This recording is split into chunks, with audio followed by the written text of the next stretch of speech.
बंगाल में सीटों को लेकर अभी गठबंधन के बीच डील फाइनल नहीं हुई है। कांग्रेस 90 से ज्यादा सीट चाह रही है, जबकि उसे 82 सीट मिलने के आसार हैं। इस बीच पीरजादा की पार्टी ने अपनी सीटों की डिमांड को और बढ़ा दिया। हालांकि पार्टी नेताओं का कहना है कि गठबंधन में सीटों पर आपसी सहमति जल्द बन जाएगी।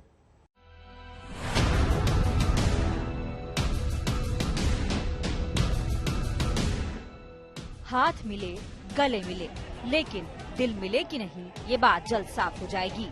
इन तस्वीरों को देखकर लगता है कि 3 अलग अलग पार्टियां एकजुट हो गई हैं। इनमें सब ठीक है, लेकिन सबसे जरूरी सीटों को लेकर जो फैसला है वो अब तक नहीं हुआ है। तीनों पार्टियां अभी तक सीटों को लेकर सहमति नहीं बना पाई हैं। दरअसल जो सीटें कांग्रेस ने जीती हुई हैं, उन्हीं सीटों में से कुछ सीटें आईएसएफ को चाहिए, जो कांग्रेस देना नहीं चाहती। अभी आईएसएफ को लेफ्ट 30 सीटें देने को तैयार है, लेकिन आईएसएफ कांग्रेस के हिस्से से भी सीटों की मांग कर रहा है, लेकिन कांग्रेस एक भी सीट छोड़ने के लिए तैयार नहीं है। I think the issue has been settled between the ISF and left parties. They have put forward their demands. Certainly, we cannot afford to accommodate all those seats. However, for the sake of alliance, only for the sake of alliance,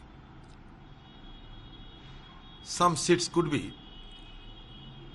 given to them, but before that, we have to ensure our share.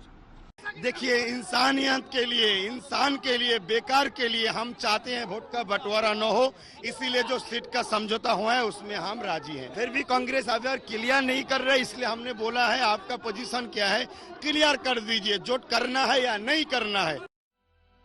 दरअसल पश्चिम बंगाल में 294 विधानसभा सीटें हैं। Left के बड़े नेता के मुताबिक पिछले विधानसभा चुनाव में पार्टी ने जितनी सीटें जीती और उसके साथ जितनी सीटों पर दूसरे नंबर पर रही, उन विधानसभा सीटों पर पार्टी को चुनाव लड़ना चाहिए। इस हिसाब से कांग्रेस को 82 से 83 सीटें मिलनी चाहिए, लेकिन वो 90 से अधिक सीटों पर अड़ी हुई है। इधर आईएसएफ अब कांग्रेस से भी सीटें मांगने लगी है। बंगाल में बीजेपी और टीएमसी के खिलाफ तीसरा मोर्चा तो बन गया है, लेकिन सीटों पर बात अभी भी नहीं बन पा रही है।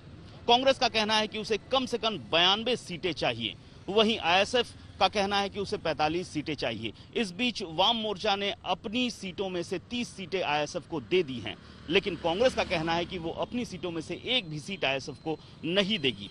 इसके अलावा वाम मोर्चा के लिए अपने घटक दलों जैसे आरएसपी और सीपीआई को भी सीटें छोड़नी होगी, जो अभी भी तय नहीं हो पाया है।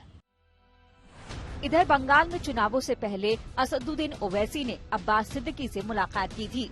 तब ये खबरें उठने लगी थी कि दोनों पार्टियां मिलकर चुनाव लड़ सकती हैं। हालांकि ओवैसी का ताजा बयान अब्बास सिद्दीकी के साथ जाने की संभावनाओं को न नकारता है और न ही स्वीकारता है। एक शायर का शेर है, मैं अकेला ही चला था जानिब मंजिल, लोग आते गए कारवां बनता गया। इस पे इसका आपके सवाल का इस पर जवाब इतना ही है। और दूसरा ये है कि इस पर एक मौजू वक्त पर मैं इसका जवाब दूंगा। अच्छा, तो कल लेकिन आपकी क्या बातचीत चल रही है अब्बास सिद्दीकी के साथ, क्या हो रहा है वहाँ पे? बताऊंगा आपको, तफसील से बताऊंगा, थोड़ा सही वक्त।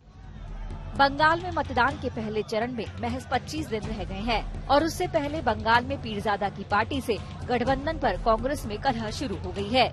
ऐसे में बंगाल में आने वाले दिनों में कांग्रेस के लिए बेहद मुश्किल खड़ी हो सकती है।